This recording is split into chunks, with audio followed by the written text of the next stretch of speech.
Is this your year? You guys can point the finger at him. Is this your year?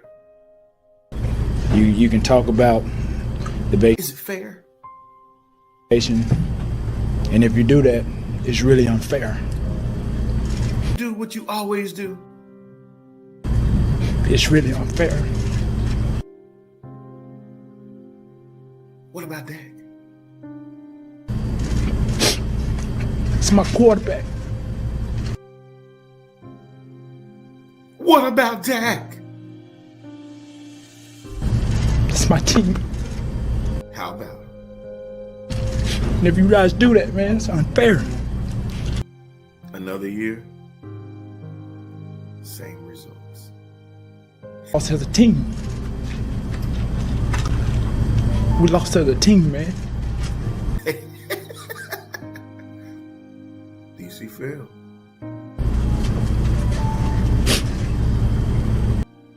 For L, fail.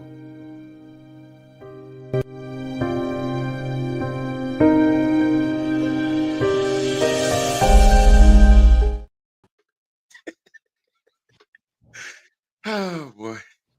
Welcome everybody. I thought I was gonna be together by the time I came on.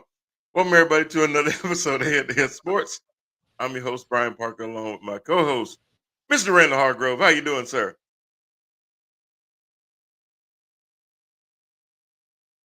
Oh, like you froze on me.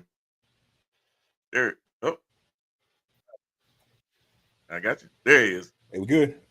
Yeah, we're good. We're good. All right. How's it going? Hey, Cowboy fans, what happened? What happened? I thought you had a get right game. What happened? No. Jerry said the team got better when they got rid of Micah.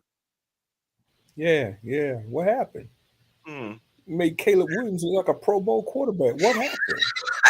What happened? If Caleb Williams played the Cowboys, I thought y'all still had a games, hey, if Caleb Williams played the Cowboys 17 games, he'd be the MVP. What? I was told that you guys still had a defense absent Michael Parsons. What happened? I was told y'all had a pass rush still absent Michael Parsons. What happened? Caleb Williams. Leave y'all alone, man. Yeah. Because we're gonna get into him in 2 seconds, but because I got a little bit of commentary on the Cow bitches, but thank you everybody for tuning in for another episode. We do this every single Monday, 7 o'clock to about 8:15, 8:20ish. Get you right in time for the Monday Night Football game, which tonight is going to be a hell of a game. This game could either be a high-scoring shootout, or it could be a knockout, drag-out, low-scoring defensive fest. I have no idea what to expect from this game, and we'll get more into that towards the end of the show, because that this early in the season, the amount of big games that have already taken place has just been amazing. I mean, whoever did the schedule this year, man, they got it right. They really did, and it was just amazing. It was just absolutely incredible. I mean, games that I'm sitting there like, oh, I don't even want to touch it. I'm so glad that this. I'm so glad that there were a lot of games that we didn't have in our prime time cooler mountain, because man, I wouldn't have known where to go with a lot of these games. And by the way a lot of these games went yesterday, I would have had no clue whatsoever. We had some crazy games, yes, including my Eagles. Yes, I'm gonna get into that game too, because that was just nuts. I was at a wine bar actually, as I normally am on Sundays, watching this on my phone, and I let everybody know who won the hell out that game. So it was absolutely amazing. But last night, I said, the Cowboys should be able to beat the Giants, even though, as many will recall, I predicted the Giants to finish third in the NFC East. And the reason is that if you have to rely on uh Dak Prescott to basically win you a game, we've not seen that enough. The Cowboys have to have a good running game and a good defense, and not just a good front four, but you got to be able to count on that backfield to be able to stop big plays. And I didn't see the backfield being able to do that. I didn't see their pass rush, no matter what Jerry said, even announcing Jadeveon Clowney coming to the team, where the pass rush was going to be good enough to make the quarterback feel uncomfortable, not be able to extend plays, get balls deep to receivers, and go over the top and end up with a lot of explosive plays. And again, even though the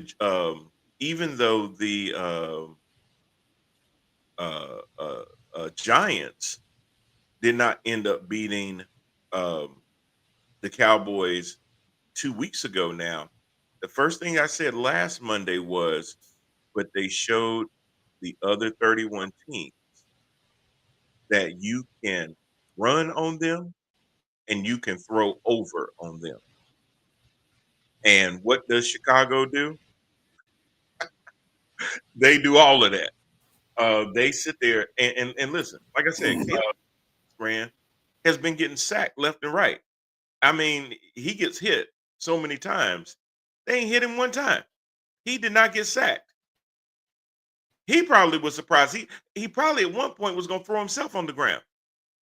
He was expecting to be sacked. He didn't get sacked at all. That's amazing. I'm sorry. I said that wrong. He did get sacked. He got sacked twice. I'm sorry. I could have sworn he didn't get sacked at all, but according to his stats, he did get sacked twice. I'm sorry. But the pressure just wasn't there enough for them to make a difference against the Bears. Caleb Williams looked, like you said, like a all-pro in this game. Dak looked really, really bad. He threw 40 times. He hit 31 of them, but it was only for 251 yards. He had one touchdown, 2 picks, one a very untimely pick. Another one tipped off of George Pickens' hands and into a Bears defender. If Pickens comes with that ball, then that's certainly not a interception. So I don't really give him that one, even though it's statistically his. But the other one was really, really bad when he threw it, especially at the time of the game. You just can't make that throw. And then now, CeeDee Lamb is hurt, and he's going to be out at least 2 games. So that's just even making the situation worse, that you're not going to have your best receiver available for the next 2 games. Yeah, I'm hearing longer than 2 games. 2 games best prognosis, but I think it might be a little longer. Yeah, it could be. Anytime that you're relying on George Pickens as your number 1 wide receiver, I could tell you all about what's in store for you with that one. Good luck. Mm-hmm. Good luck. Oh, absolutely. And even when he comes back, Rand, you know how it is. You got to get yourself back into it. And you've not been able, you can't practice because you're hurt. So you're not going to be in game shape. Anthony says Diggs is injured too.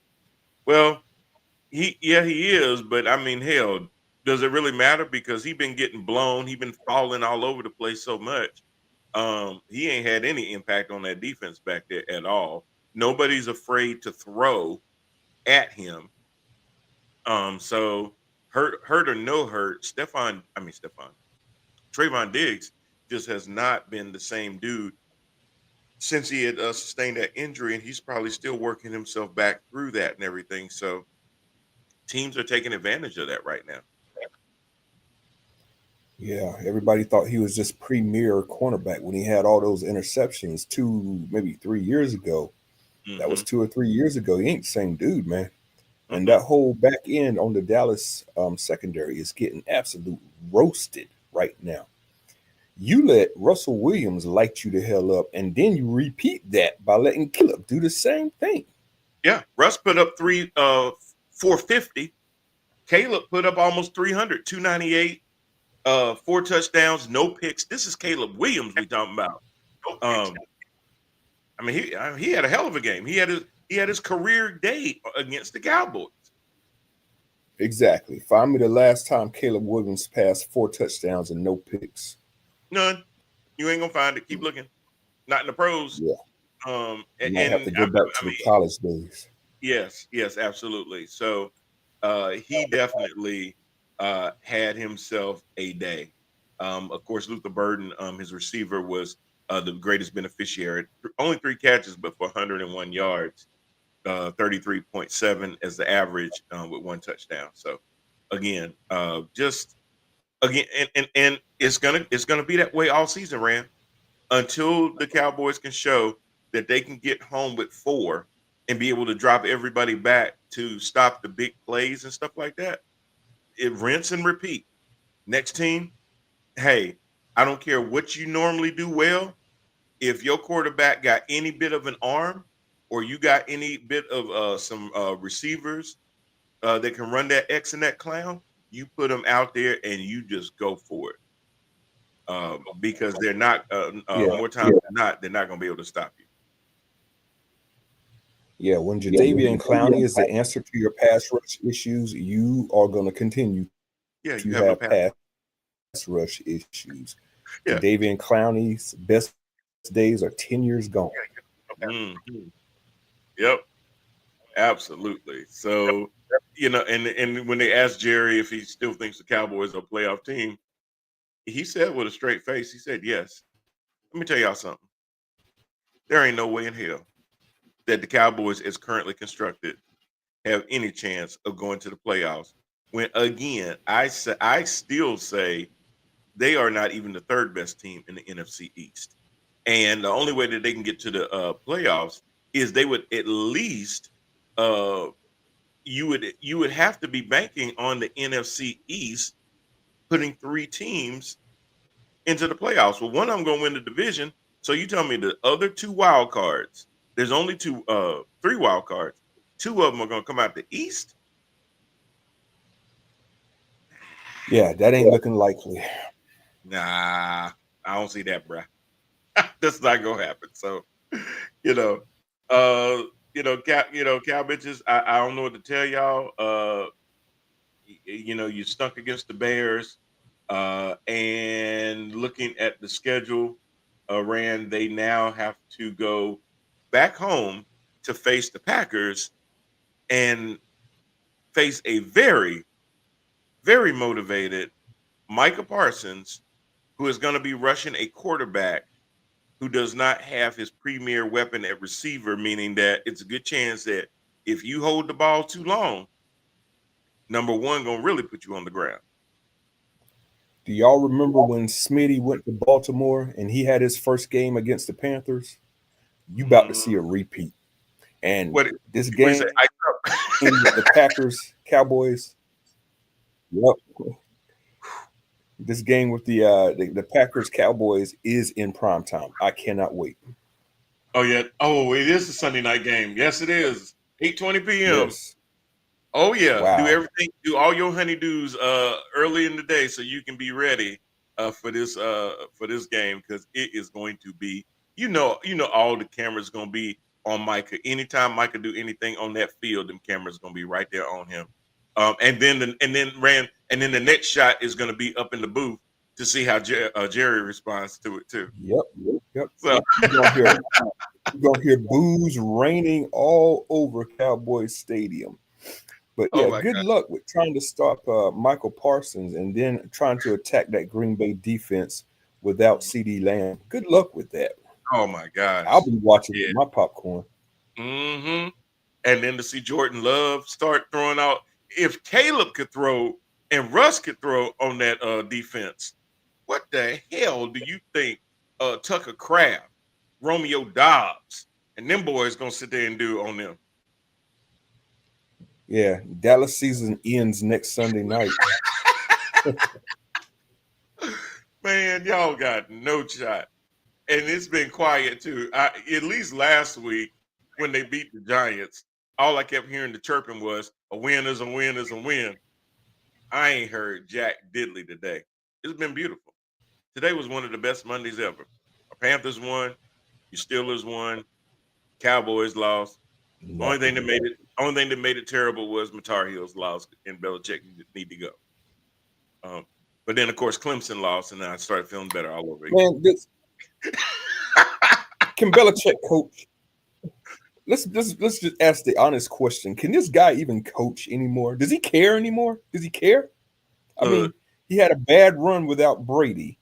We get him thinking that we still got the good Belichick, but we're still seeing the Belichick absent Brady. Belichick is really, all Brady. He's proving the question of being, was it more of the coach or was it the quarterback? And people kept saying, well, it's kind of hard to tell, this and that and the third. But once Brady went to Tampa and then won a Super Bowl his first year with Tampa without Belichick, with Todd Bowles, to me it became evident that it was the quarterback more than the coach. And now that then he coached the Patriots well after Brady left and they started to suck. Now he gets another team and they suck ass. I'm imploring the owner of the Miami Dolphins to buy out his contract, get rid of Mike McDaniel, because he ain't gonna save them Dolphins neither, even though they did play a little better. And we'll get into that. I still think that, hey, go ahead and bring on Belichick on down there. Let his girlfriend let that little Miami sun hit that thing, and they'll be all right. She need that sun. Yeah, because he definitely don't care. Yeah. I mean, it's pretty. Mm-hmm. Yeah, it's absolutely crazy. I've lost my co-host. I think he was having internet issues, and he should be back in momentarily. But yeah, Cowboys, not a very good showing. Not a good way to start off the season, and then again, not having CeeDee Lamb for the next couple of games, at least 2, but even possibly more, is not going to bode well for them. And they're just going to have to try to figure it out without him. Probably lean more on tight end help, but the thing is being able to get the ball out fast. They're going to have, like I said, Micah Parsons. They won. The Van drove past and shut him down. I think it did, Jermaine. It was a little choppy to begin with, and I think the Van did come around and get him. One of them Cowboy haters or somebody, which I'm surprised they didn't get me instead. So that was crazy. But y'all, yeah, let me know what games you thought were really, really crazy yesterday. Of course, like I said, I'm getting to the Eagles in just a second because I was screaming at the top of my lungs because it was funny.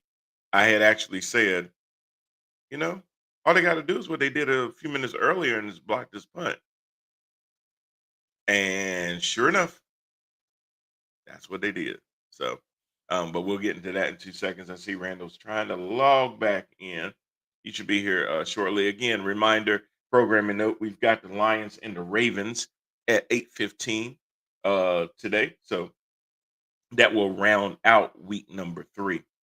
But we also have a couple other games going on. Man, we had one of the biggest ass whoopings out there. Well, we had 2 of them. One that I didn't really see coming, and that was going to be the Minnesota Vikings against the Cincinnati Bengals. Now, don't get me wrong. I definitely felt like the Vikings, and this was funny. I mentioned at the beginning of the year, as I do every single year, y'all, the importance of making sure that you have a very good backup quarterback, somebody that is not going to have a lot of crazy things thrown their way that they can't anticipate and be able to adapt to. Making sure that number 2 is there. How many times have you seen a team's entire season go down the tubes just because the starting quarterback is either out for the season or for an extended amount of time? You cannot just simply act like your quarterback is going to be healthy for all 17 games, and having a strong backup is important. We had 5 games where backups played yesterday. One was playing for his second straight game, but the other ones, which was Mac Jones for San Francisco, but the other ones, this was their first time. This is the one with Minnesota and Cincinnati, both backup quarterbacks playing against each other. One a lot more stronger than the other. Minnesota beats the brakes off of Cincinnati 48-10, and it wasn't even that close because they scored a late touch. They scored their only touchdown in the damn fourth quarter. At that point, it was 48-3. Whoo, man. How about having a good, decent backup quarterback? Now, the Browns ended up with Jake Browning, which, if you look at his completion percentage, wasn't bad. He was 19 of 27, but for 140 yards. So what does that tell you? A lot of short, intermediate passes, not a lot of yards after the catch. Basically just taking the dinks and the dunks, not being able to push the ball down the field. He had one touchdown and he had 2 picks. They ain't gonna get it done, Rand. They ain't gonna get it done. Anytime Chase has 50 yards on 5 receptions, I mean, you know it's a bunch of dink and dunk going on. Bunch of dink and dunk. Now, on the opposite side, it's not as if Carson Wentz set the world on fire either. Wentz only had 14 of 20 for 173, but out of those, 2 touchdowns, no picks, a lot of short fields, a lot of leaning on their run game, which we knew they were going to do, not put Carson in there and just open up the whole playbook his first game in, and they leaned on their rushing game. The difference is they rushed better than Cincinnati did. When you look at it, it was 169-53 yards rushing. That's going to do it. They basically doubled up yards per play, 6.1 to 3.3. So that gives you a little bit more where then you can actually control time of possession, which they had a decent time of possession as well. But Wentz still had a pretty good game, got the ball out in good time and everything else. Like I said, Jordan Mason ended up with 16 carries, 116 yards, 7.2 per. So not bad at all for their running game. Justin Jefferson, doesn't matter who the quarterback is, he's still going to get his. He didn't get any touchdowns, but he did have 5 receptions for 75 yards. TJ Hawkinson had 5 receptions as well. So he did get it out to them. They just didn't really have a whole lot of way down the field stuff that Justin Jefferson normally gets. But I tell you what, I'm going to have a lot more faith in Carson Wentz going forward than I will in Jake Browning. And this again, Rand, is why I say, yeah, gotta have plus good Jake quality Browning's back. division is a lot tougher. Oh yeah. When he's gonna have to face a Ravens defense, Steelers defense, hell, Browns defense. That Browns defense we're gonna talk about is not to be trifled with. Yep. You can say what you want about the offense, but that defense can keep them in some games, as it did. So definitely the Bengals season is over. It's a wrap. Should Burrow be trying to get out of Cincinnati, Rand, since they can't protect him and he keeps getting hurt? I would have got out of Cincinnati about 2 years ago. That's a dead end. Well, I wonder if maybe he felt like, do you think he felt like, well, because they kept Jamar, that there was a commitment there, but I don't know, man. It's like they're not protect. If you don't protect him, it doesn't matter who your receivers are. Yeah, I think he thought that having T and having Jamar can compensate for having no line and no defense. It cannot. It can't. And honestly, if I would have had to choose, I would have let T walk, got me a decent number 2 in free agency or something like that, drafted another one that could be ready to go in a year or so, and shored up that line a little bit more so he can feel comfortable back there and not end up running for his life. You can only do that so much before what happens and you just end up hurt. Now you got those expensive weapons out there, but you don't have the guy throwing it to him that you paid all the money to. So there's no point of that if that's not going to be the end result. Morant, there was a game last Thursday, and it was the Bills and the Dolphins. I was a little bit surprised at the way this game turned out. Not the fact that the Bills won, but how much fight the Dolphins actually put up. At halftime, it was 14-0. I know, I was surprised too. I couldn't believe it. I mean, they did put up a fight, and then they didn't score in the third, and then they ended up making it closer of a game in the fourth quarter, where then it was 21-all, and then Buffalo ran off 10 straight points because of ill-timed interception by Tua. Now, listen, I've heard so many people talk about Tua this and Tua that. The only thing I'll say to that, Rand, is had Tua not played as well as he played until the end, they wouldn't have been in the game at all. No. Miami cannot run the football. You know what whatsoever. Tua give it, Tua take it away. No. Yeah, Miami cannot run the football. That's the problem. whatsoever. Yeah, that's their problem. Achane has 62. Mm-hmm. Yeah, and as long as that's the problem, and your team is one-dimensional, that's going to be your issue. That's why they're 0-3, is because they have no running game.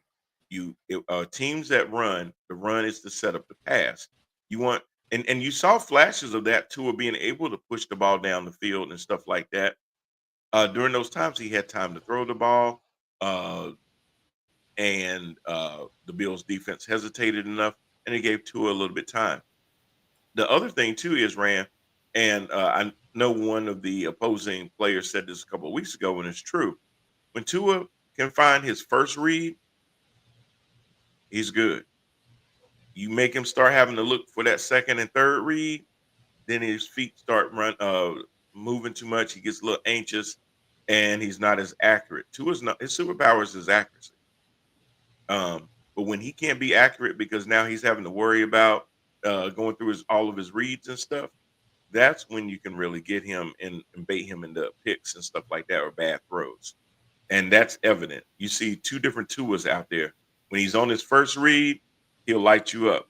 When he has to sit there and go through that second and that third read, not as effective.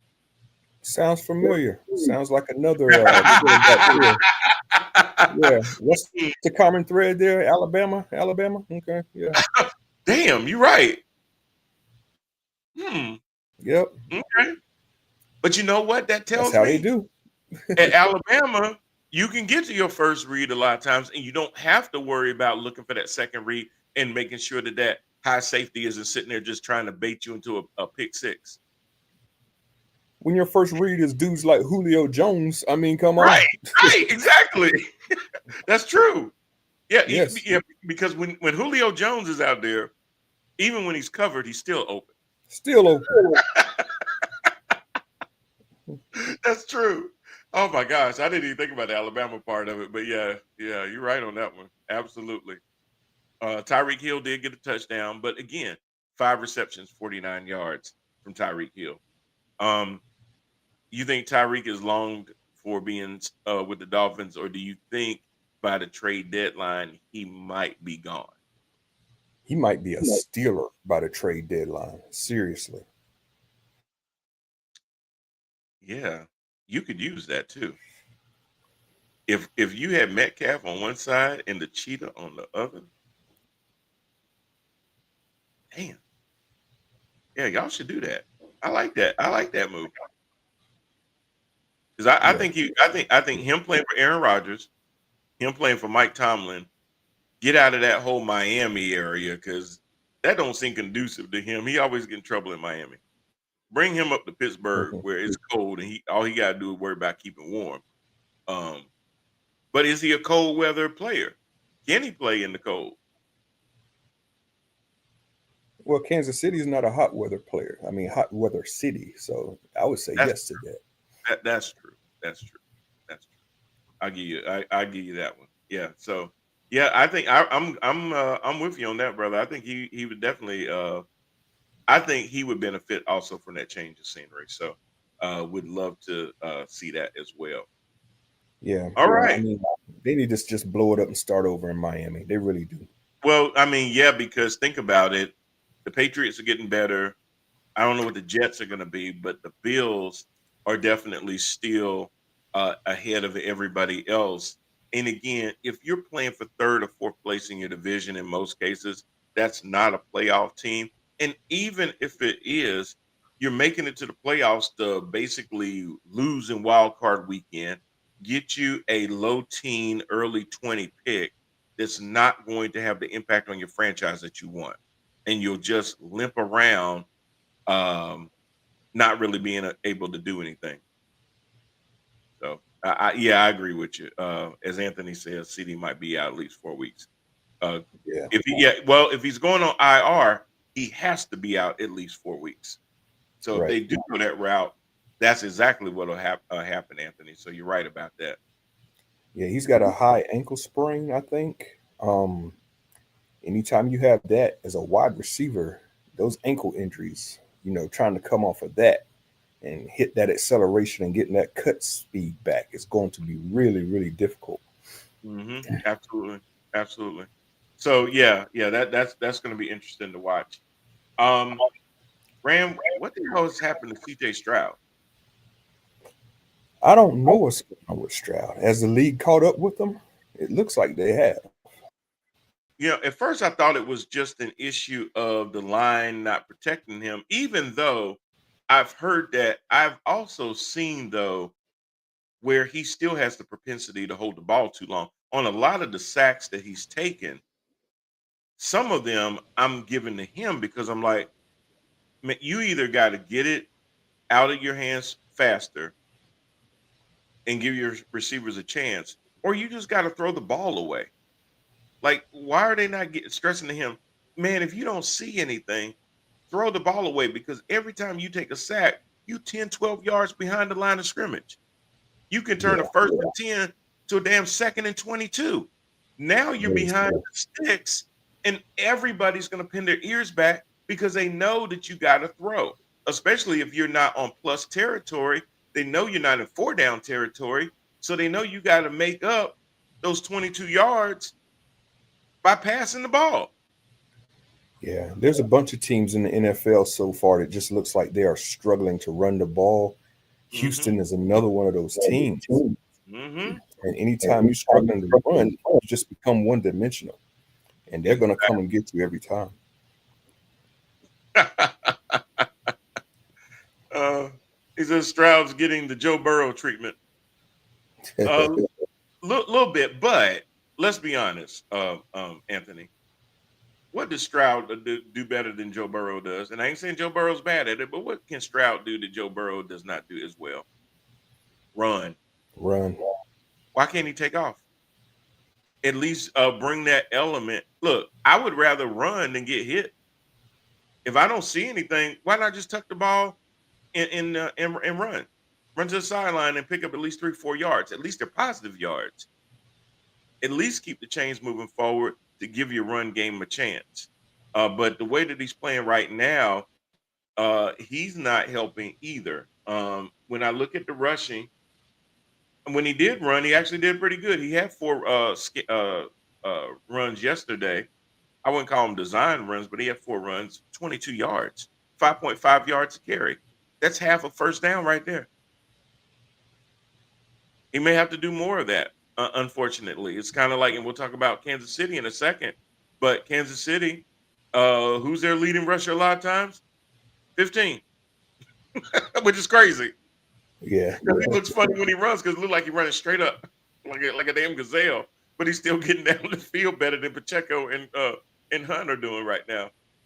So CJ Stroud may help himself out by at least giving the other team pause into having to respect the fact that if you overrun a play, if you send a blitz and he steps up in that pocket and take off, you're going to be behind him at that point, and he's going to get some positive territory.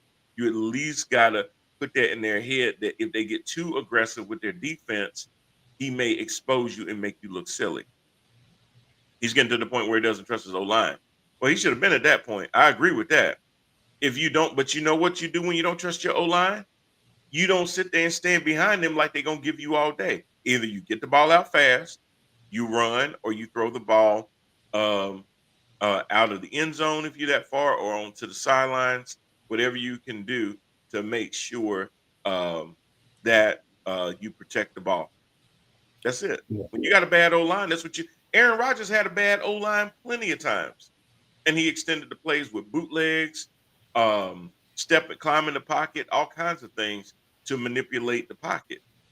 And you got to recognize that. Now, I know they have a quarterback's coach and everything like that, probably telling him that.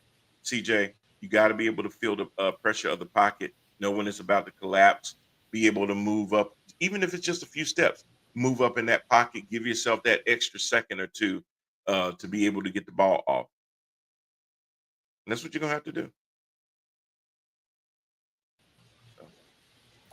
Yeah, I've watched some Houston ball games so far this year, and what I do see is what you were talking about. They put themselves in a lot of first and long situations, or just drive killing situations where it's 3rd and 2, and then you get like an offensive lineman that holds, and all of a sudden now it's 3rd and 12. They put themselves in a lot of situations, either by this second 22, and he get a false start. Yeah.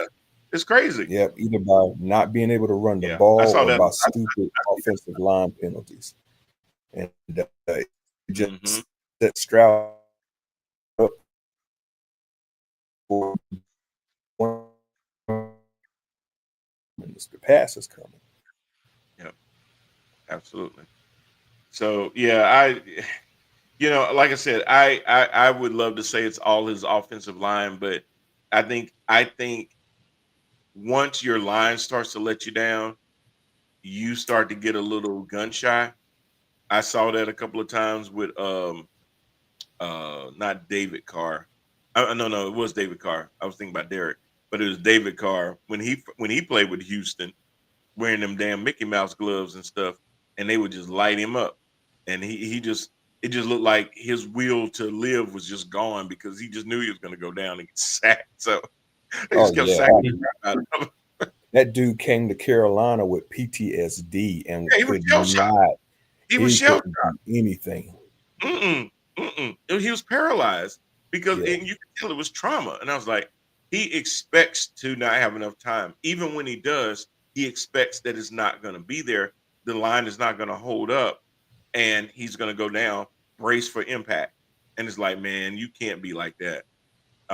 You're damaged goods at that point, and David Carr was. He had so much potential, but he became damaged goods, which is why I'm afraid of putting out some of these guys too early, like all these calls for Jackson Dart to come out and stuff like that. And I'm like, I wouldn't do it. I'm don't do it. Don't do it. Just let that dude rest. Right. Let him rest and learn. Yeah, keep getting your line better. Get your run game good so that when the rook comes in, he's not getting murdered back there. I know they say that the best way to learn is to play, but there's not any really good lessons he's going to learn from that right now. I don't think that's going to give him a long career.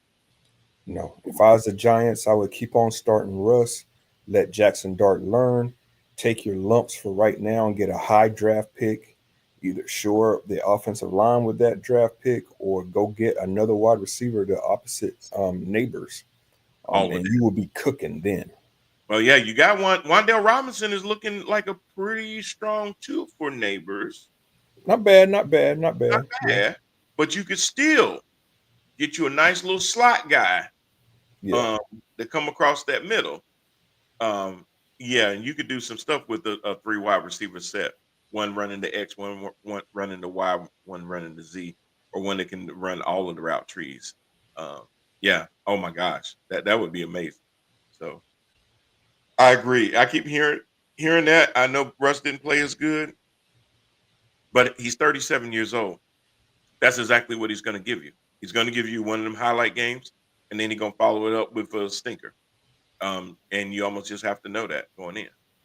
Yeah, one thing the Giants did seem to find, I think they have their future running back. Scatterbo looks like a beast. So, He does. He yeah, does. too Absolutely. bad it had to come at the expense of Tracy getting Tracy. injured. But Mhm. Scatterbo looks to be the real deal. Absolutely. Absolutely. Well, Rand, we got another MVP candidate, and he's actually, speaking of the Giants, he's actually in Indianapolis right now, the 3-0 Indianapolis Colts. Crazy. He's doing exactly what Sam Darnold did last year in Minnesota. He It's crazy. is. Well, he won't get MVP probably, but if he continues this trajectory, and I understand there's still 14 games to go, but we said that about Sam Darnold. I remember you at this time saying with Sam Darnold, this is what he did in Carolina. Give it a couple of weeks, and the wheels will fall off like they did, and they never did. They He never kept did. it up to the end, and then the wheels fell off. Yeah, in the playoffs, they fell off big time. But what he did in the regular season was next to extraordinary. Yes. Yeah. If Danny Dimes does the same thing, dude is going to get comeback player of the year for sure. I mean, hell, at one point you was the damn team scout safety. Yeah. You were starting quarterback to the team scout safety. So if he continues this, look, I mean, a pedestrian game, if you want to call it that, 18 to 25, 228, one touchdown, no interceptions. But then he also keeps it alive. He ran 4 times, 27 yards, 6.8 per run.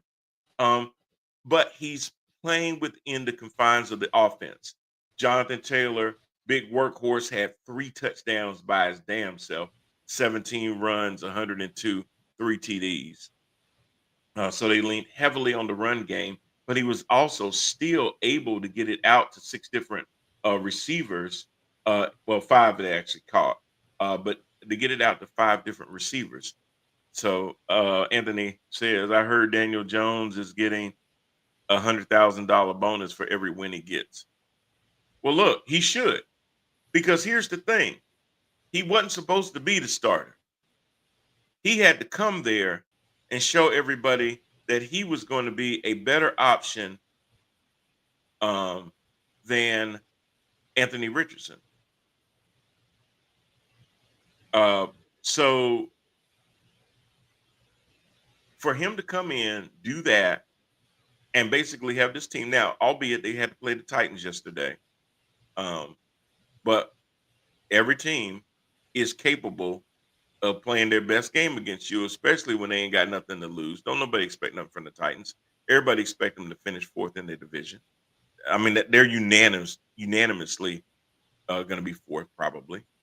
So nobody expects a lot. So they come in with no weight of the world on their shoulders. You're playing for the fact that if you're going to make it to the playoffs, more than likely, you're going to have to win your division.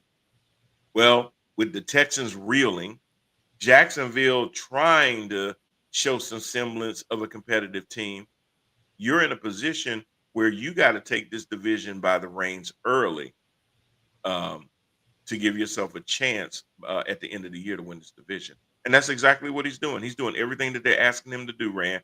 He ain't stepping outside himself. He's playing his game. I don't know if it was a combination of the bright lights of New York or just the GM and the coach not knowing how to utilize Danny Dimes properly.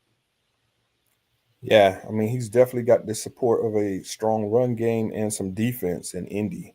That's no doubt. And with the Houston taking such a step back, which is surprising to me, Indy definitely has a shot now. It seems to be a battle between them and Jacksonville at the top of that division.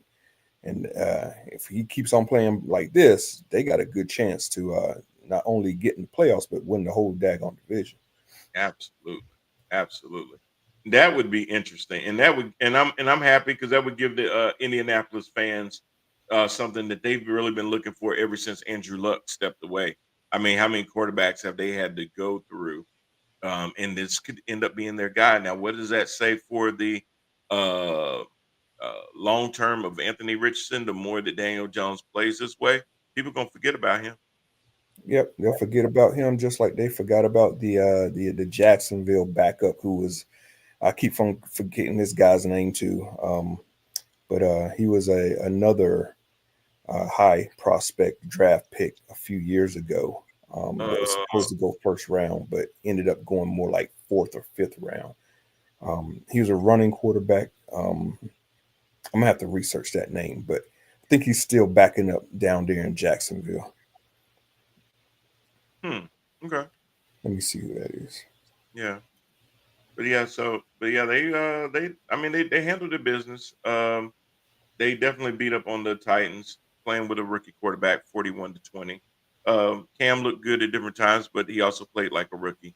And Tennessee has just relented to the fact that they understand that they're going to lose games, even playing him. The thing is just to make sure that he doesn't get hurt and he learns on the job. And that's what they're going to do with him.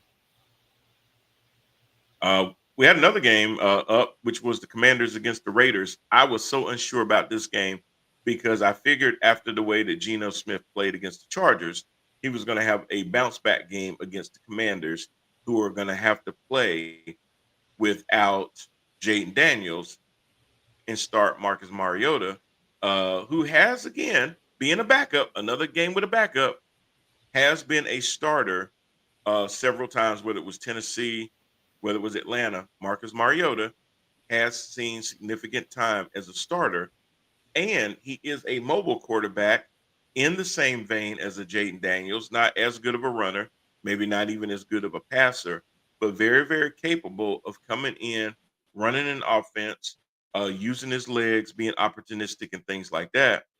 Both quarterbacks had really, really good games from a statistics standpoint. Geno had 289 yards and 3 touchdowns. Mariota had 207 and a touchdown. Ran first and foremost, Ashton Genty had made it clear to his coaches in a press conference, no doubt, that he felt like he was ready to take more of the load. And I've been a little bit surprised by the way they utilized Genty. Now, he did have more carries in this game than he did in the Chargers game. He had 17 carries for 63 yards. But anybody that watched Genty in college and his style of running, and then the way that I see Chip Kelly use him, just makes my mind boggle because they use him in a lot of motion sets. They use him in a lot of dancing behind the backfield.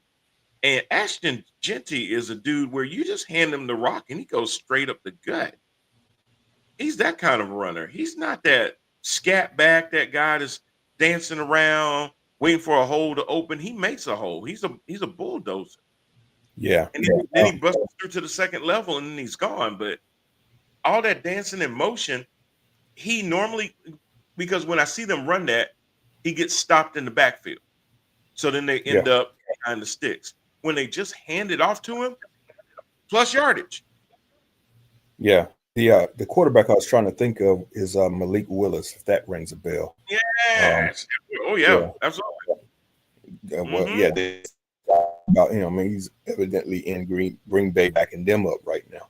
Kind of bouncing around the league, but here's another guy that's supposed to be all that and did not crack the lineup. But But Ashton Genty, it just amazes me when players come out of college doing something very well, and then they hit these NFL coaches and they try to coach out what he's doing well to make him fit a scheme of a team.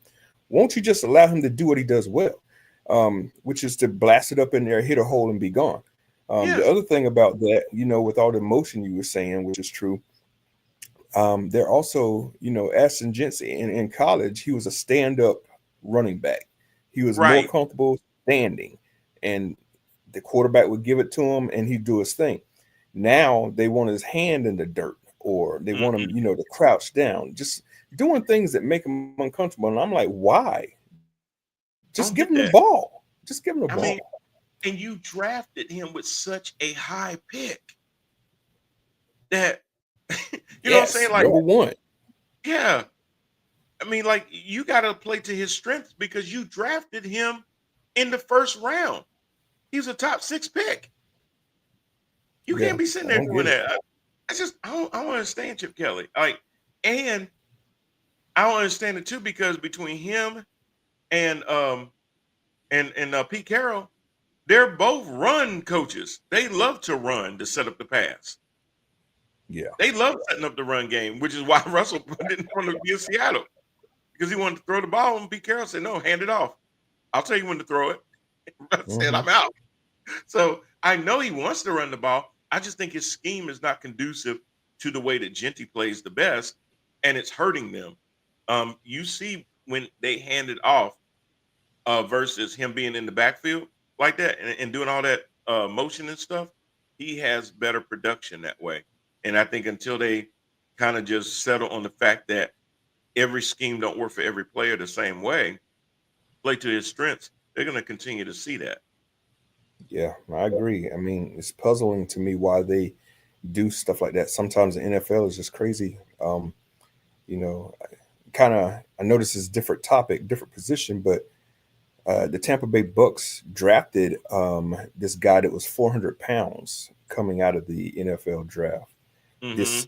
this current season, this last draft, Mm-hmm. and they end up cutting him because they say his conditioning wasn't right. Well, I'm like, didn't you know that when you drafted him? I don't understand. If you draft somebody that's 400 pounds and you cut them because of conditioning, What are you talking about? You just wasted a draft pick. I mean, I don't know. It's like dating a 300-pound girl and you know, you know, breaking up with her Sometimes they because overdo it. you date a 300-pound girl and you break up with her because she orders too much food when y'all go out. Yeah, right.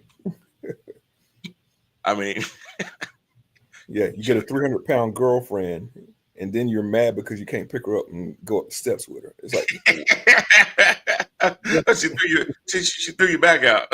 yeah, You couldn't see that coming. Oh Lord, the fact that you tried make you stupid. So anyway, um, but yeah, so they really they got to figure out their running game. I mean, they had 93 rushing yards, but the fact is that the Commanders had 201 yards on the ground, which was amazing. So they definitely leaned into their runs to the fact of the Commanders. I mean, Mariota did what he needed to do: 15 to 21, 207 touchdown, no picks. Nichols ran for 78. Mariota ran for 40 yards and a touchdown. But they spread it out. They just had a lot of guys being able to run the ball. Debo had a couple of runs, uh, but he was also able to put the ball down the field to McLaurin, McCaffrey, Zach Ertz, guys like that, Debo. So they all got involved in that too. And the Commanders did not miss a beat without Jaden, which is good. That continues to keep them vying for second place in the NFC East. yep. And puts the Cowboys just one more game back. So, which I love to say. Anyway, we had. Let's go into this Carolina game, Rand. So, Carolina Panthers played their first home game of the season after 2 games on the road, which they looked absolutely horrible. Playing against an I-85 opponent in Atlanta. More importantly, a divisional opponent in Atlanta. So this is their Yeah. first divisional game, I believe. Yep, it actually is. Yep, their first divisional game against Atlanta, who we really have been somewhat high on Michael Penix, and him being able to be a first full year starter, being able to uh, really work with his tight end Kyle Pitts, Daryl Mooney, Drake London, a lot of those guys to really see what he could do with that offense. And again, playing in a NFC South division that is probably the worst division in the NFC. Um, And I ain't gonna lie, I ain't expect this. They beat the Falcons 30-0. Now, here's the funny part. Here's the funny thing in this, Ram. The Falcons cut ties with their longtime kicker, Younghoe Koo, because they thought they found a great replacement for him. He did so good last week, they finally said, Younghoe, bye-bye. They let him go. They get this kicker, and he misses 2 crucial field goals. Yep. Wind out of the sails immediately. And they actually let these damn Carolina Panthers, and most importantly, their defense. Now, I'm not going to come on here and crucify Bryce Young. I'm going to go ahead and give you Bryce Young stats. Was he accurate, or was his completion percentage good? Yeah, it was 16-24. He missed 8 throws. 121 yards, so y'all, 4 quarters. I mean, that's literally 30 yards a quarter. Yeah. And people want to kind of wag a finger at me sometimes when the Panthers win a game like this, or when Bryce has a decent game without turning the ball over. I'm like, aha, I told you he's not that bad. He's not a bust. Yes, he is. We don't expect this type of play out of a number 1 overdrafted quarterback, especially for the assets that we gave up for him. No, that is not the expectation. So, Andy Dalton, even though I this pull game for that way, yeah. So even though I pull for Carolina, and I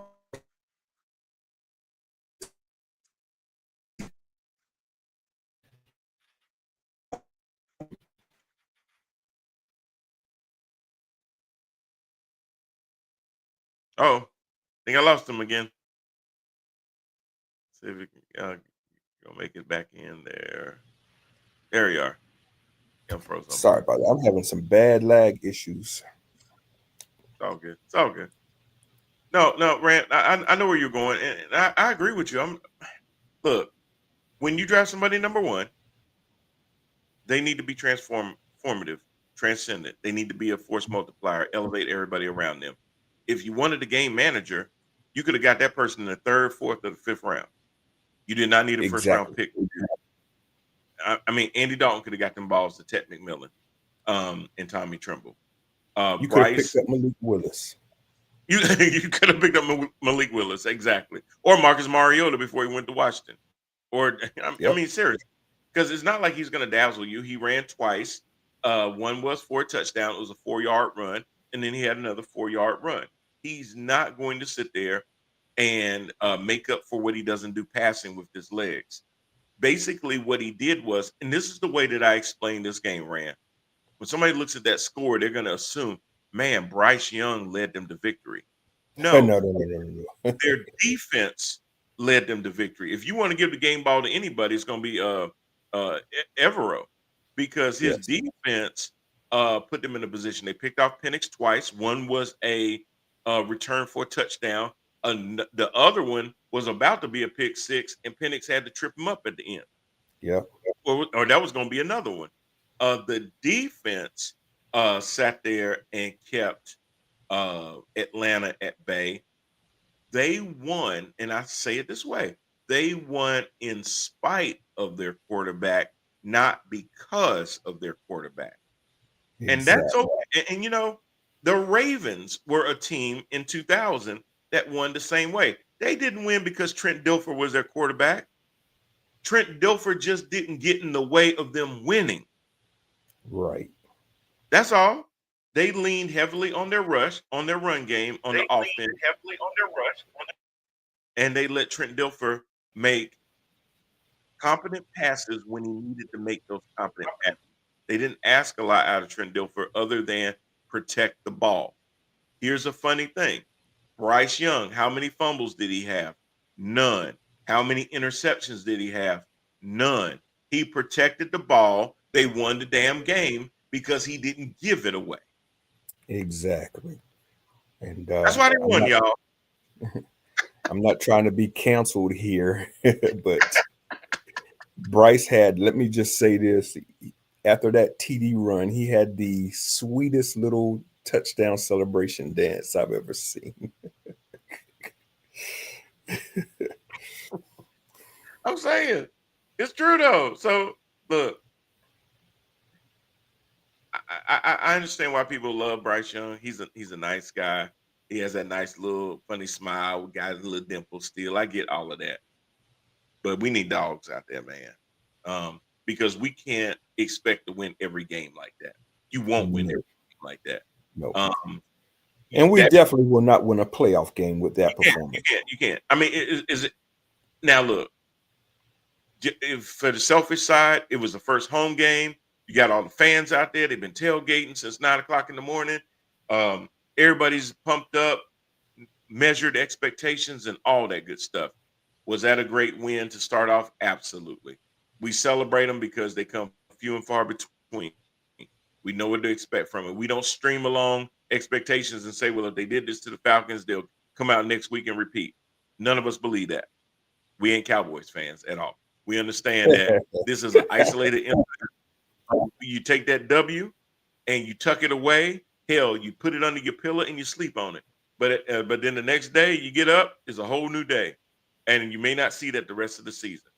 But this is a recipe, though, in a lot of ways, that if the defense can be that stout and the quarterback is somewhat competent, then you do have some opportunities to win another 4 or 5 games this year. You definitely do. I gave him 6. Up next is New England. I mean, come on. You can right the ship and be 2-2 with this one. Make this a defensive game. If your defense can get in Drake May's face like that, the Steelers showed that, hey, it takes Drake. Then, I mean, yeah, Drake did get going. But if you constantly just keep coming at him with that, it can throw him off. Now, the difference is, and I'm really surprised that Penix did not lean on his legs more. He only ran twice for 9 yards. So he did exactly what Bryce Young did. He stayed in the pocket and he got lit up. And I thought he was at some point just going to say, you know what? F this. I'm taking off. He didn't. Ever. He looked the worst I've ever seen him. Look, when the coach finally says, you know what, Kirk, you go on in there. Yeah. It's been a rough one. So Kirk Cousins makes his first appearance of the season. But right after the game, coach says, no, ain't no quarterback controversy.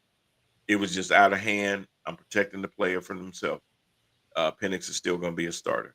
At this point, he almost has to ride with him. He can't just sit there in one bad game, say we're going to go back to Kirk Cousins, because then it's going to look like you made a dumbass decision. So he would have to string along a couple of games like that for them to do that. Because, hey, I can't. Because there was talks before the season even started, was Kirk Cousins even going to be on this team?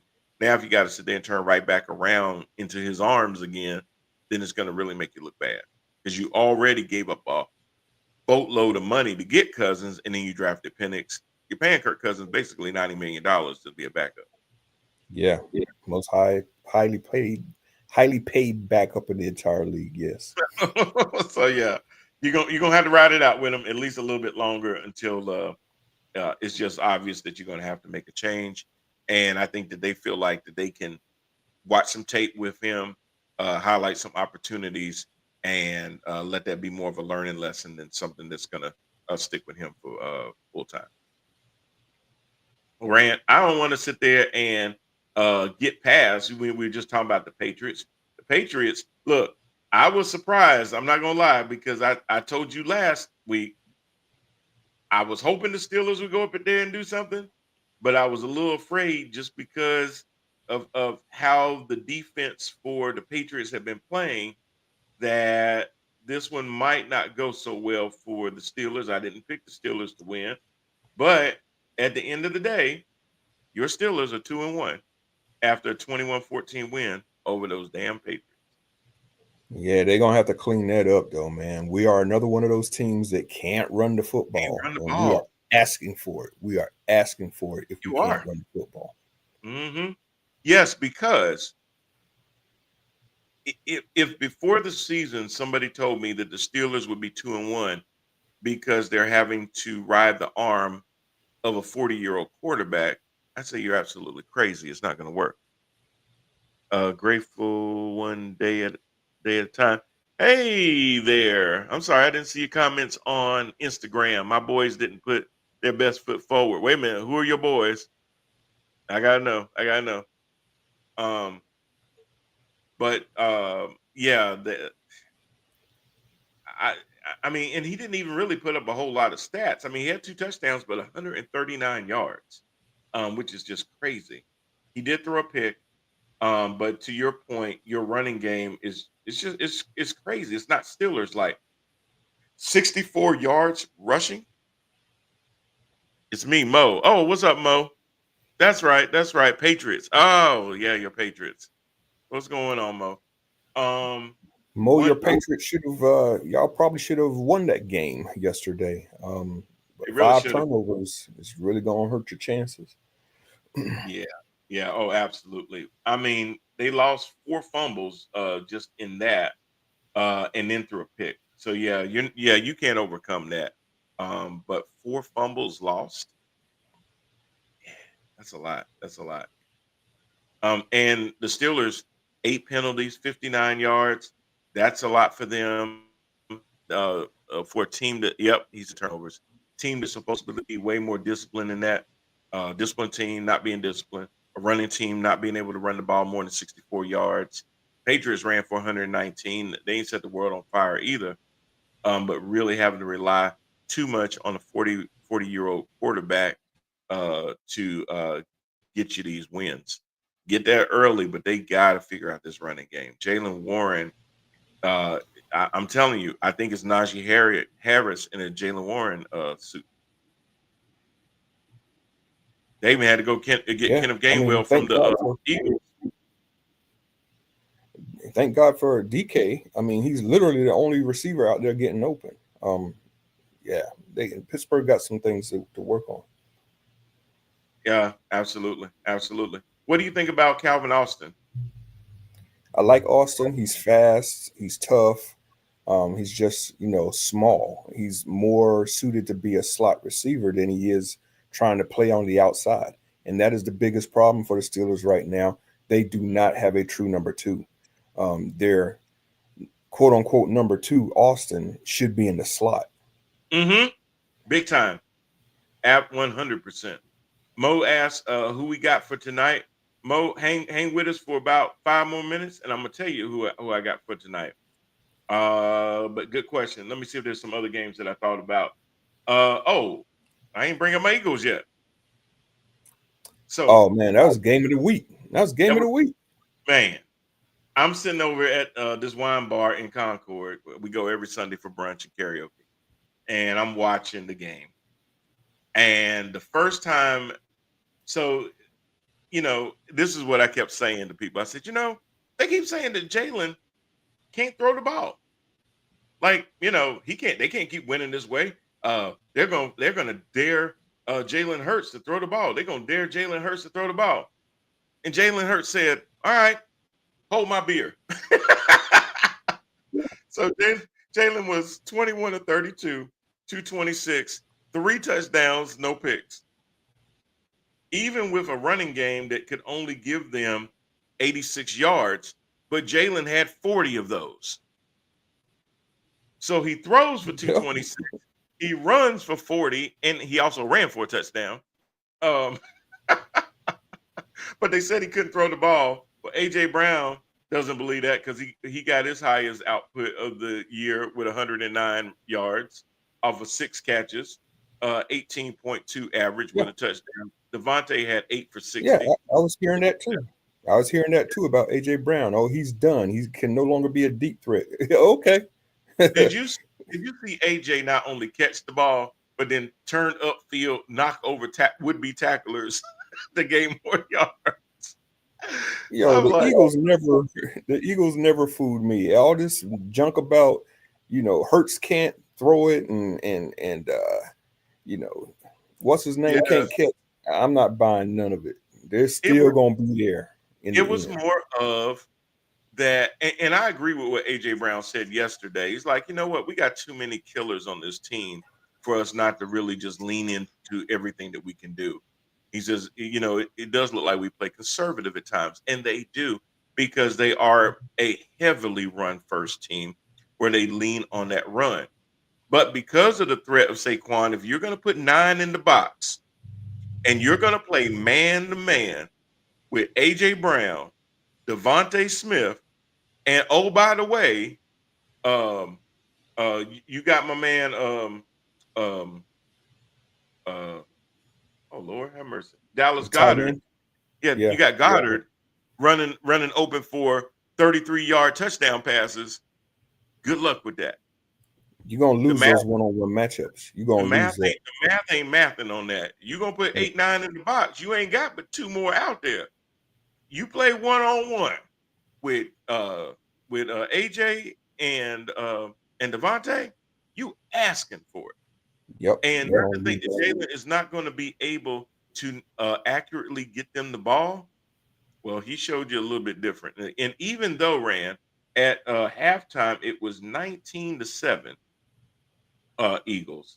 The Eagles then outscored the Rams 26-7 in the second half.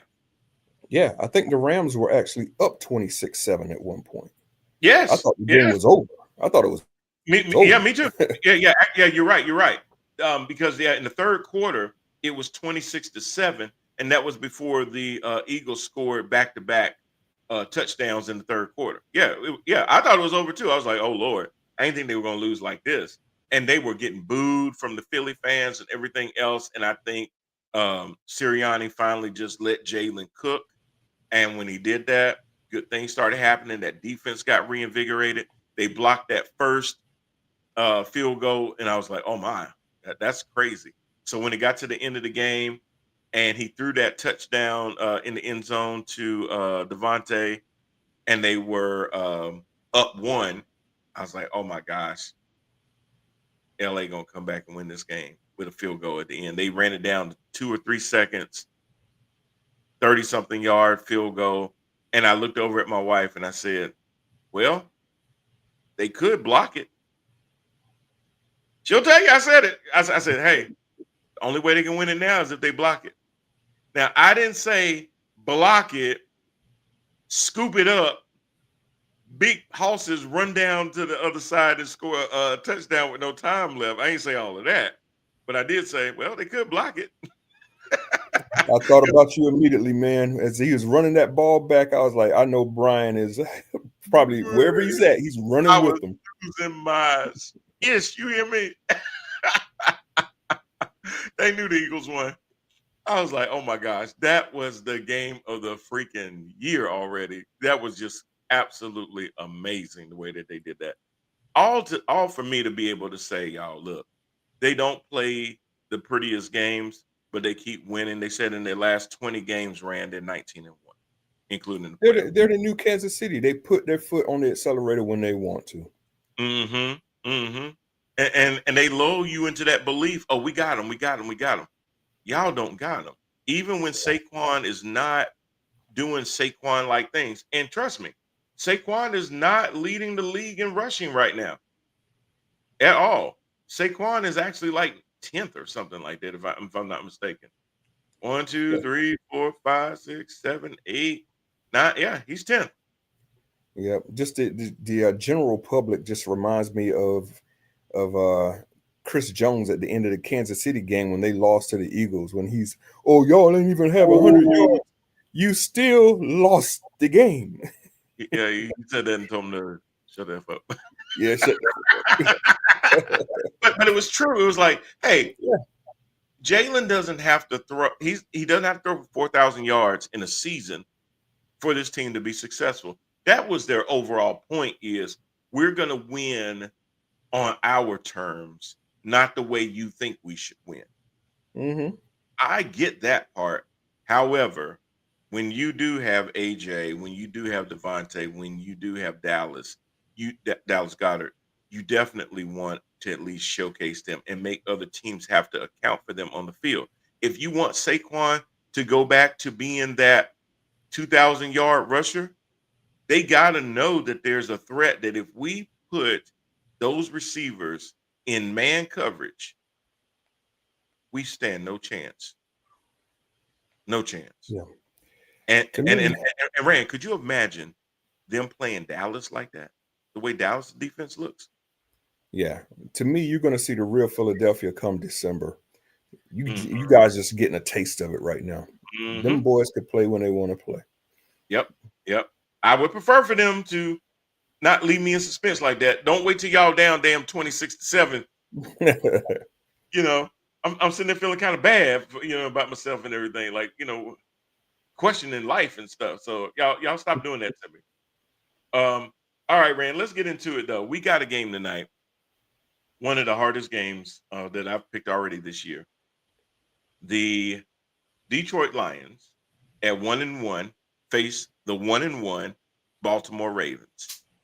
Yeah. After tonight, somebody's gonna have a losing record and somebody's gonna have a winning record.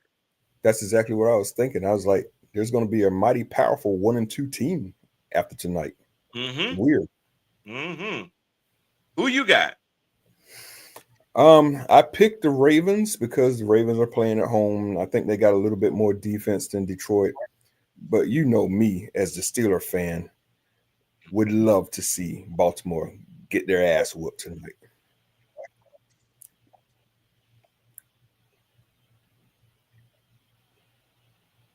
Well, it looks like the Lions are about to go up 3-0 if they can make this field goal. It's 4th and 3 at the Baltimore 11. So I would imagine they're not going to go for it, and they're going to actually kick this field goal and at least go up 3-0. I actually have the Lions. And the only reason that I picked the Lions, they're going for it. And they just Wow. got it.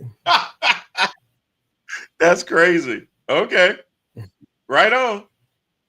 Okay. Well, again, I picked the Lions, not because they went for it and they got it, but I picked the Lions because I think that at some point Jared Goff is going to be able to get the ball to Amon-Ra St. Brown, Jahmyr Gibbs. I think those guys are going to end up having a good time with this. I think that defense is going to get in Jared Goff's face, but he gets the ball out pretty quickly. If he can throw over top of that defense a little bit, I think he's going to have some success with it. I think that defense of the Lions is pretty formidable. I think they're going to be pretty good.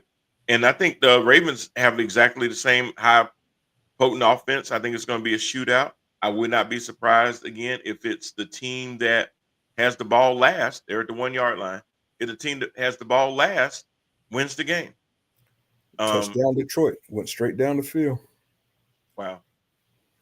There you go. So, yeah. They score first, but there's a lot of time left in the game. Looks like 9:19. I take it is left in the game. I just have a ticker up. I'm not watching the game. I just see the ticker going by.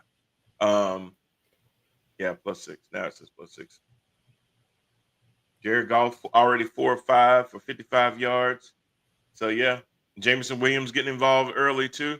You get Jamco going quickly, then yeah, you're gonna have some success. So I've got the Lions in this game, even though it's an away game. Sometimes I think that's good for certain teams when they can get away and just kind of play a little bit more loose than that. So Mo, to answer your question, I've got the Lions. Rand's got the Ravens. I'm looking for a 35-31 game. I hope you're right. Because that will be very entertaining. Very entertaining to me would be 35-3 Lions. Well, of course, because yeah, they're in your division. Cannot stand the Ravens. I feel you on that. I think Lamar's going to at least throw one pick in this game. I think they're going to lure him in something, or he's going to force it too much. But I think he's also going to have a pretty good running game, and I think Henry's going to probably get back on track with a pretty good running game too. It just depends. If they get down too much, then the running game is going to become not as leaned on, and then you'll start seeing guys like Rashad Bateman and Zay Flowers get a little bit more opportunities through the air. So I can definitely see it going that way. And I guess real quick, we got some other games coming up. What games are you looking for this coming week? For week 4 already now. There's only one on my agenda. Sunday night down in Dallas. Cannot wait. Cannot wait for the Dallas Cowboys funeral. Hey, you got an early game on Sunday too at 9:30 in the morning. Yeah, our boys are overseas. So hoping they could get on track with that running game, but it's the Vikings, so I doubt it. Yeah, But we well, will see. We'll see. it looks like you guys are just scheduled as the home team. This is one of your home games. Yeah, which sucks for all the Pittsburgh people, but yeah. Yeah, so you got the Vikings and the Steelers starting our week off on Sunday. Of course, we have a Thursday night game, but we got the Steelers starting Sunday off at 9:30 against the Minnesota Vikings at Croke Park in Ireland. So that's going to be interesting there. Any idea who you're going for? No, I'm just kidding. Well, you know who I'm going for, but who I think will win, I don't think Steelers are going to have it in them, man. I don't.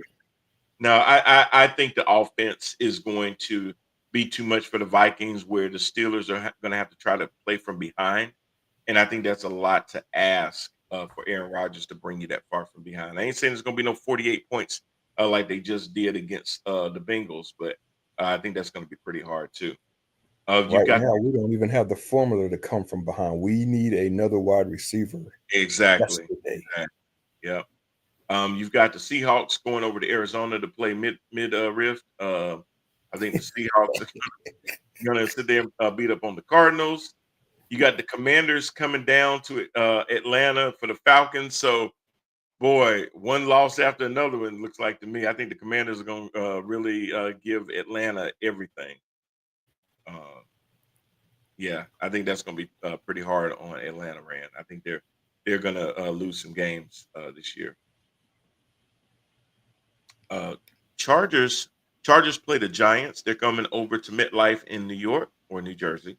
I'm going to have to give it to the Chargers on that one. Justin Herbert is really starting to look more like the Justin Herbert that people thought he would be. So that's going to be interesting. Yeah. It's like the Steelers got rid of Najee just in time. Out for the year. Out for the year. Yep, he sure is. So is Nick Bosa, it looks like, for San Francisco. Done for the year, yeah. Yeah. Hey, here's my upset of the week. Titans versus the Texans at home. You got the Titans? I got the Titans. Wow. That's how much faith I've lost in Houston. That is finally going to catch up with you. And DeMeco Ryans, they might. If you don't get rid of one of your coaches, they might get rid of your ass. If you lose to the Titans and you don't the next day say we got rid of our passing coordinator or something like that, bruh. Yeah, you ain't long for this world. My Eagles are coming down to Tampa Bay to face those Buccaneers. Man, that defense travels. That line is no joke. I think Saquon is going to have his first 150-yard running game. Yeah, I got the Eagles in that one. Panthers got to go to New England to face the Patriots, Ram. If they can do anything like they did this past Sunday, defense heavily. Patriots are a defense team. They're a running team too. Whichever team runs the ball the best and makes the fewest mistakes has a chance to win this game. Yeah. If it was in Carolina, maybe I would go Carolina. I'm going New England. Yeah. Well, no pressure on them, so hey, who knows? Right. And it's a 1 o'clock game. Saints play the Bills next. Next. The Browns go to Detroit to play the Lions next. Well, you got the Jaguars playing the Niners. I still think the Niners got enough in them. It's going to be in San Francisco. Jacksonville's got to go across country. I just think the Niners are going to eke that one out. They're not going to win sexy. They're not going to win by a lot. They're going to do just enough to win 16-15, 19-18, something like that, which Same. it will be enough. You got the Colts at the Rams. This is going to be a real test for Danny Dimes because that defense of the Rams is no joke. Yeah, I got the Rams playing angry. They're getting this one. Same. Well, what do you got with the Bears going to Las Vegas playing those Raiders? Wow, that's a good matchup, man. Mhm. Wow. I'm going to, I guess, say Chicago stays hot. We'll see. Okay. I actually picked the Raiders because I'm hoping and praying that they finally figure out how to use Ashton Genty, get Brock Bowers the damn ball, and play Pete Carroll ball. Anyway, that's what I'm hoping. Brand, there's a Sunday game that's going to be in Kansas City that is crazy because you got the Ravens playing the they don't get no breaks. You They get the sure don't. Ravens, now they got to go play Kansas City in Kansas City on Sunday. My Lord, I hope they For a end up week. 1-3. That would be so nice. And I think Kansas City going to have a little bit of incentive at home to turn back the hands of time and show you that we can run the ball. Travis Kelce is not as washed up as y'all think. Mahomes has found a new receiver. And I think they're going to end up beating Baltimore. So Baltimore don't win this game, then yeah, they're going to end up with some problems. Oh, there we go. I came back. And 3 more games left. We got the Packers and the Cowboys in Dallas at AT&T Stadium. I got the Packers all over this one. I think they're gonna hang 40 on them. Can't wait to see it.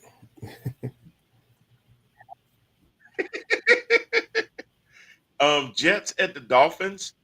I don't know how to feel about this one. It's at the Dolphins Monday night next week. I'm gonna go with the Dolphins only because I trust Tua a little bit more than I trust Justin Fields. Even if Justin Fields plays or Tyrod Taylor. Right. I was about to say, is Justin even going to be out there? I don't know. Yeah. He's in concussion protocol. He's a week removed, 8 days removed from it. He should be as long as he doesn't have any setbacks. But then still, he's got to work himself back into getting the rust off. And even with the rust off, I don't know if that's going to really be enough. But we will see. And then lastly, you've got the Bengals at the Broncos. It looks like it's a doubleheader Monday night game. One starts at 7:15, the other starts at 8:15. Look, no Joe Burrow, no chance. Broncos gonna beat the brakes off of him. All the way. All right, y'all. But that's what we got tonight. Again, y'all enjoy your football. We've got the Ravens. It looks like the Ravens have tied the game up. So there you go. It's going to be back and forth. It looks like it was Derrick Henry running the ball in. So we've had both runners, Jahmyr Gibbs and Derrick Henry, get their first touchdowns of the night. Damn, I should have went on FanDuel. But anyway, y'all make sure that you bet responsibly. Bet with your head, not with your heart, or you're going to end up broke. Anyway, we will see y'all again next week.